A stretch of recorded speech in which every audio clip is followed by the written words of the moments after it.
तातडीची होती, नेमकं काय प्रयोजन होतं बैठकीत आणि काय ठरलं तुमचं? मागील 2.5 वर्षामध्ये पक्षप्रमुख उद्धवसाहेब मुख्यमंत्री असताना ज्या पद्धतीनं त्यांनी शेतकऱ्यांसाठी कर्जमाफी केली, ज्या पद्धतीनं कोरोना काळामध्ये त्यांनी सर्वांना लोकांना सहारा दिला, त्या पद्धतीनं संपूर्ण जिल्ह्यातला शेतकरी वर्ग असू द्या, व्यापारी वर्ग असू द्या, हा उद्धव साहेबांच्या पाठीशी खंबीरपणे उभा आहे.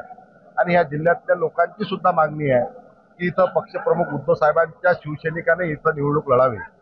त्यासाठी आजची आम्ही बैठक बोलावली आणि बैठकीमध्ये जागा मागण्याच्या संदर्भात आज आमची चर्चा झाली.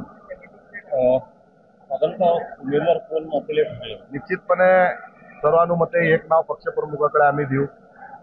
एकच नाव जिल्ह्यामधून, अशा कोणत्या प्रकारचा वाद राहणार नाही. जिल्ह्यामधून सर्व पदाधिकाऱ्यांनी मिळून एक नाव पक्षप्रमुखांना देण्यात येईल. दारू गुरुजींचं नाव गेल्या अनेक दिवसांपासून चर्चेत आहे.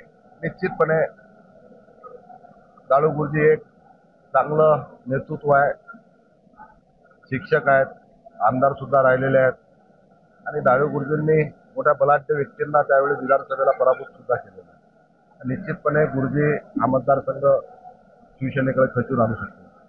पण अकोला काँग्रेसचा पारंपरिक लोकसभा मतदारसंघ आहे, दुसऱ्या पक्षाला कसं समजावलं? निश्चितपणे काँग्रेसला सुटलं तर आम्ही ज्या जोमानं आम्ही गुरुजीसाठी म्हणजे शिवसेनेसाठी काम करू, त्याच्यापेक्षा काही पण जोमाने आम्ही काँग्रेसचं सुद्धा काम करू. पक्ष शेवटी प्रत्येक काँग्रेसलाही त्यांच्यासाठी मतदारसंघ मागणं त्यांच्या कार्यकर्त्याचं कर्तव्य असते. शिवसैनिकाचं सुद्धा आपल्या शिवसैनिकाचा इथं खासदार झाला पाहिजे, त्यांचं सुद्धा कर्तव्य आहे.